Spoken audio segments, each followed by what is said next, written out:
Love a good TikTok story, me. A TikTok investigator, yeah, they exist apparently, faces fallout after claiming to crack a serial killer case. All right, you've reeled me in. AOL.com. Didn't even fucking know you still existed, mate. Didn't know AOL still existed. But you've hooked me. Since early March, Ken Wax, a TikTok creator with 1 million followers, had been pursuing an investigation into a potential serial killer working in various cities in the US. The Chicago-based marketer has claimed that someone, or even a group of people, has been targeting men walking home from a bar or club at night and dumping them in rivers across the country. Don't tell me this guy staged this by just murdering a bunch of men. That would be like genius level marketing. Of course, psychotic, but also great marketing for a TikTok account. However, Wax soon became an object of scrutiny himself, with other TikTok users now referring to his case as a controversy. Oh, God. Like many true crime sensations, his series garnered a lot of support and millions of views, but many viewers started to get suspicious when in late April, Wax posted videos claiming that a private investigator had showed up to his house and recruited him into a team looking into the smiley face killers. Yeah, right then, mate. I don't know what the smiley face killers is, but fair enough. The smiley face killers case is a true crime theory alleging one or more killers murdered and dumped dozens of men into rivers. The investigation on this case was spearheaded by former New York Police Department detective Kevin Gannon. A smiley face killers docuseries was released on Oxygen, which is owned by NBC Universal. The stories just started to get so big that I had to pause. Meredith Lynch, a pop culture TikToker with 227,000 followers, said of Wax videos. So this is like a whole saga. I'm so glad I don't use TikTok. I'm so glad. Lynch and others online then began expressing public skepticism towards Wax after they noticed he mentioned Foresight, a social calendar startup where he worked as chief marketing officer. In 2 videos about his amateur detective pursuits. Oh god, his product placement. Like just random self-inserts of the app. Critics called his motivations into question, sparking a debate on creator ethics. Debate on TikTok creator ethics. Yeah, right then, mate. Fucking simmer down. Enthusiasts online have argued that true crime content can draw attention to unreported cases and help investigators. Possible, yeah, it could also hinder.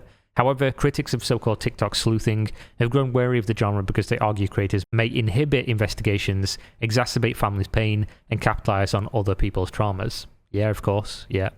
All completely valid points. We've seen that social media is not the best when trying to find people that have done things. There was the whole like Boston bombing thing on Reddit, where they just found some random person, and this happens constantly, where people find random people, attribute a crime to them without a proper investigation or even knowing anything about like journalistic ethics or what goes into an investigation or why criminal investigations are not on balance of probability, and then they just do some dumb shit that ruins someone else's life or their own life because they're just so horny to jump into something because they get caught up in it. Because people like watching this true crime stuff because it is interesting. It's easy to understand why people would get really deeply gripped by this, and then it becomes like really serious, and then they just do some dumb shit. Wax told NBC News in an email statement that he started his series because he wanted to raise awareness about a potential public safety issue in Chicago. I mean, you're living in Chicago, so you might as well have just said, guys, you live in Chicago, and they'd have known there's a public safety issue. He said he was approached on 2 occasions by an individual trying to lure him into a car while he was walking home from a bar. NBC News reviewed the police reports Wax filed regarding the incidents, so he did actually file them, so that's at least one thing. I quickly learned that this was happening to many others in the Chicago area and beyond, he said. I began diligently collecting information and sharing it online, as well as with law enforcement, private investigators and other authorities in an attempt to bring awareness to these crimes. Good idea, yeah? With you so far, wax on, wax off. NBC News reviewed emails sent by a spokesperson for Wax that appears to show communication between him, private detective Jordan Scherer, I'm pronouncing it wrong, and Gannon discussing his research. This person, owner of RA Private Investigation Security, confirmed in a phone interview that he connected with Wax to see if his research could be useful. He clarified that his team was not working in partnership with Wax, who is an unlicensed citizen. Him and his team are offering us research and data points that may provide assistance that may be helpful in our investigation to these ongoing suspicious deaths. After seeing a now-deleted post from the CEO of Foresight, viewers began to wonder if Wax series was just a marketing ploy to direct traffic to his startup. Imagine being such a fucking dickhead that you're using people's deaths to direct marketing to a startup of an app. You've got to be some next level piece of shit for that to be the case. The post praised Wax's organic integration of foresight into his recent viral content, which included videos about his investigation. On Saturday, a Foresight spokesperson said Wax and Foresight have made the amicable decision to part ways. He got fired. The statement came days after the spokesperson had said Wax's work and involvement in that case is entirely his own and our company is not involved in any capacity. Stop bringing it up then. Why was he bringing it up? We've never actively monitored or dictated employees' personal social media accounts, and while we were initially excited by the potential increase in visibility and even celebrated it on LinkedIn, we've since learned the fuller details of the situation and have ensured moving forward that employees understand the importance of maintaining a clear separation between our company and personal matters in any public forum. A child could have told you this. You shouldn't be using your company in anything you do in the public that's a personal thing. Like, everybody knows this. You can't surely be the CEO of a startup and not know this in the first place. Oh, we figured this out. I ran my hand under my tap and the water was in fact wet. A Foresight spokesperson said in an email statement last week. Justin Burnett, a TikToker with 15,000 followers, said Wax made an example of himself, but believes the incident is something that people can learn from. This is a person who's influencing 1.1 million people and his followers. His reach is ginormous, Burnett said. Wax's follow count has since fallen back to 1 million amid the fallout from his investigation. There you go. Actions meeting their consequences. Burnett, a military police veteran with investigative experience, was initially optimistic about Wax's series on TikTok. However, after Wax declared that he had cracked the case, Burnett felt like some of his claims weren't adding up and warned against content creators gaining clout off of people's misfortunes. I know you've only got 15,000 followers, I guess I was going to say subscribers, Justin, but you're in for a fucking rude awakening, brother. I mentioned the 15,000 subscribers because you've not been in the game long enough to know that gaining clout off of people's misfortunes is being an influencer.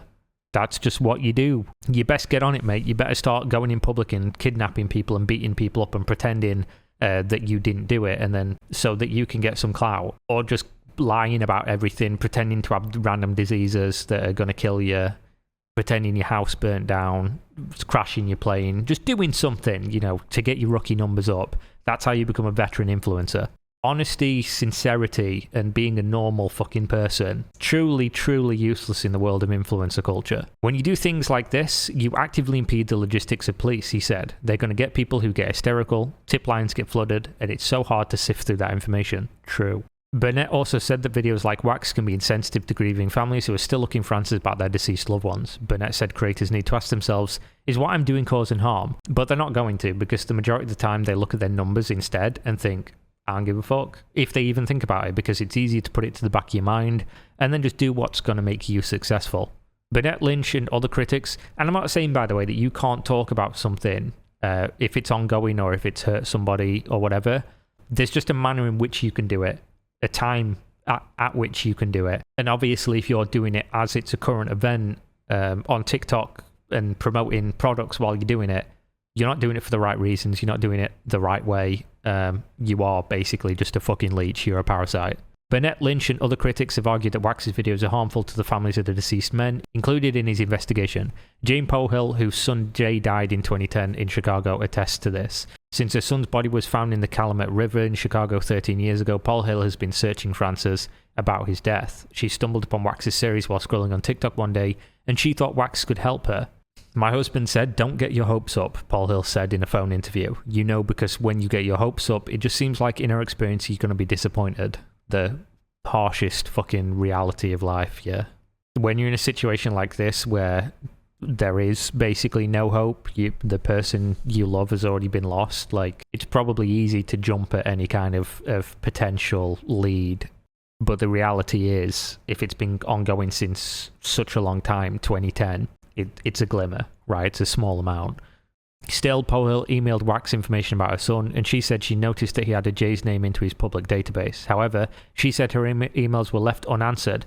What a fucking dickhead. What an absolute fucking just slime thing to do. Desperate for potential information about her son's death, she said she paid for a 50-minute Zoom meeting with Wax, which was offered via a link in his bio for $30. Fuck everything about this person. I'm getting angry just reading this. When he didn't show, Powell Hill said she felt duped, angry, and embarrassed. Whoever linked this story, I hate you.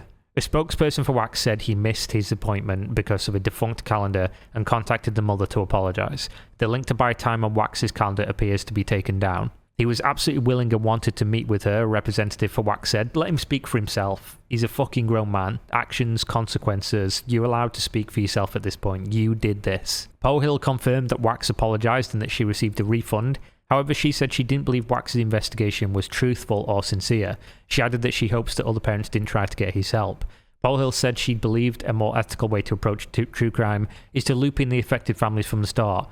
Absolutely. Yeah, you are absolutely right. I think communication between the creator and the families is a must, she said, because some families are going to say yes and other families are going to say no, and that needs to be respected. Oh my god, yeah, completely, 100%. The fucking common sense way to do it. When you're dealing with something so personal as this and using their names, there's obviously a world in which you need to report on something if you are in a capacity of reporting on things without people's permission. But there's a way to do it, and if you're doing an investigation, why would you not in the first place be including the families? You're investigating something that involves those families. I don't see a reason other than not doing it properly that you wouldn't involve those people. After receiving backlash online, Wax made a TikTok on Thursday announcing that he would stop his investigation. Yeah, just used it to get popular, just fucking suckle on that teat of clout, and then just walk away from it, of course. My reporting on this topic has since turned into a contentious subject, and I now realise that it's not my place at all to continue chasing this story, despite my own personal connection to it, with those 2 attempts on me, he said in the video, asking for sympathy. Because, of course, that's what he needs. Wax continued by saying he bit off a lot with the investigation and got lost in the source with his pursuits. He also apologised to families impacted by his series and for incorporating his startup into his content. In an email statement, Wax said he was handing over his information to the authorities. As it relates to the case, I've been in contact with the Chicago Police Department about my discoveries throughout this process, he said, and I'm working closely with a team of private investigators to hand over all the data and work I've done over the past 2 months, so that they can use their time and resources to give this case the attention it deserves. So there we go. Fucking TikTok does it again. TikTok does it again, brother. Just never going to end, is it? It just goes from bad to worse, and from worse to just this, and just influencer culture just never ends. Yeah, that's it. Thanks for watching. See you next time. Peace out.